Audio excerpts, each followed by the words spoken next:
Reflexionemos hoy el libro del profeta Jeremías, capítulo 1, versículo del 4 al 10, los primeros versículos de este maravilloso profeta Jeremías.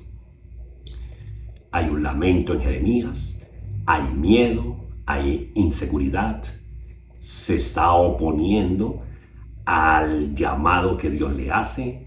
Le dice Jeremías a Dios: soy un muchacho, no tengo palabras cómo hablar. La pregunta es, ¿en qué consiste ese miedo o esa inseguridad o impotencia que puede experimentar Jeremías? ¿Acaso está en el tema de la edad?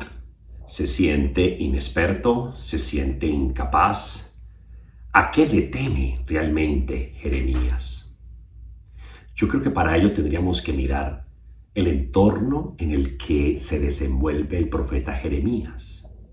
Es cierto, él es joven, tiene una edad prematura, pero no creo que puede ser como la situación que lo ponga en el tema del miedo, sino que mirando, observando su entorno, podemos esclarecer que Jeremías hace parte del linaje sacerdotal y él tiene que estar muy imbuido en el tema del culto. Y él está observando que el culto posiblemente se ha viciado, hay corrupción en el ambiente espiritual, como que hubiese percibido Jeremías esa hipocresía o falsedad en la religión de aquellas personas de la época. Y frente a esa situación, frente a ese pecado institucional, un pecado que se ha institucionalizado en el corazón de los israelitas, obviamente aparece un gigante para su vida. Fíjate que David, cuando se enfrenta a Goliat, David ve que el problema que es Goliat es un problema externo, es un ataque de un pueblo filisteo que quiere perjudicar y destruir el pueblo de Israel, pero es un ataque externo. La situación con Jeremías es algo diferente y más difícil, porque el ataque es interno. El ataque es propio de los israelitas, como si el israelita se atacara a sí mismo, como una enfermedad autoinmune. Pretende el mismo cuerpo destruirse, acabarse, atacarse. Y esto es lo que sucede. Siente obviamente limitaciones enormes Jeremías frente a ese pecado. Él nace en una cuna sacerdotal, él observa lo que hay en el culto y él está percibiendo una corrupción en la misma religión. Hay una situación de dolor, de que él como hombre creyente y fiel a Yahvé Dios, ve que las cosas no están de acuerdo al querer y la voluntad de Yahvé Dios. Cuando Dios lo llama entonces para que sea ese mensajero y irás a hablarles de parte mía, Jeremías se siente indefenso, se siente impotente. ¿Yo quién soy?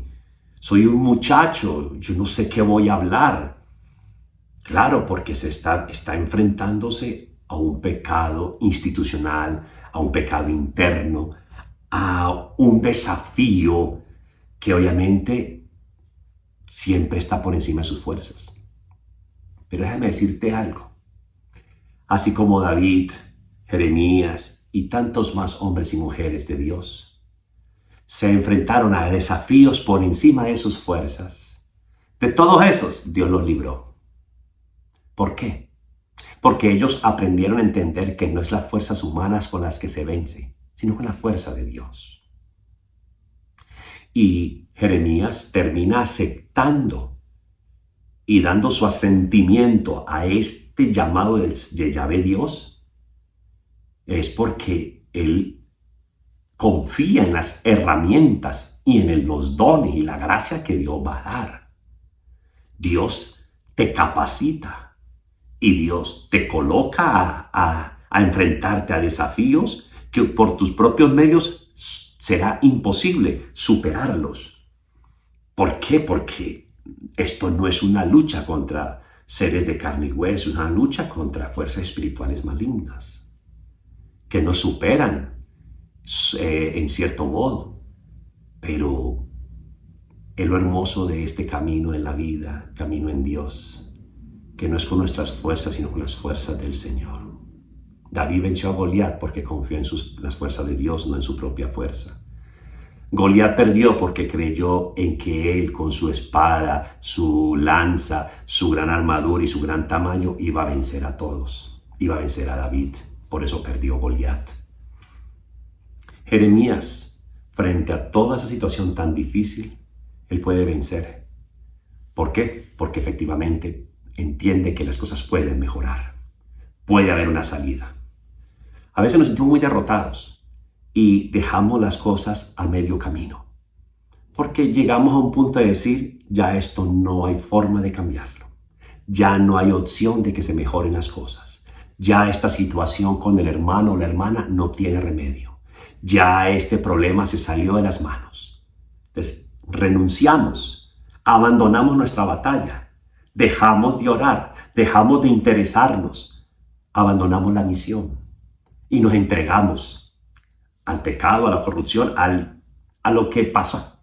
Ya esto no lo cambia nadie, sigamos. Este sistema obliga a que nos comportemos así, hagámoslo. Porque aquí todo el mundo roba, pues sigamos robando. Aquí todo el mundo es tramposo, pues seamos tramposos porque cada uno tiene que luchar por lo suyo. Aquí la gente piensa para sí mismo, pues hay que hacer así, sálvese quien pueda. Esa es la palabra, o es las frases, o es el concepto de la persona que no es como Jeremías, que aprende a depender en Dios, no en las fuerzas. Cuando usted y yo decimos, esto ya no lo cambia nadie y esto ya es imposible, es porque nos hemos rendido al poder del mal. Nos hemos rendido a la derrota. Nos hemos rendido frente a la lucha. La lucha es de Dios, no suya. Usted ora, usted batalla, usted se mantiene en pie, pero usted la fuerza la recibe de Dios. No luche con sus fuerzas porque siempre va a perder. No luches con tu forma de pensar, es en el pensamiento de Dios. No luches para que se hagan las cosas como tú piensas, como Dios lo disponga. Paciencia, fortaleza, esa te la da Dios. Y Dios va a ir acomodando todos los misterios y las circunstancias difíciles y oscuras que van surgiendo, las va esclareciendo el Señor. Solo espera y confía, como Jeremías. Necesitamos más de Jeremías, profetas como Jeremías, que tuvo que denunciar y enfrentarse a muchos problemas, pero nunca desconfió del poder de Dios. Por eso venció. Dios te ayude y te bendiga y sigas fiel al llamado del Señor. Pase lo que pase, tu corazón siempre esté arrodillado ante el Señor. Que Dios te bendiga.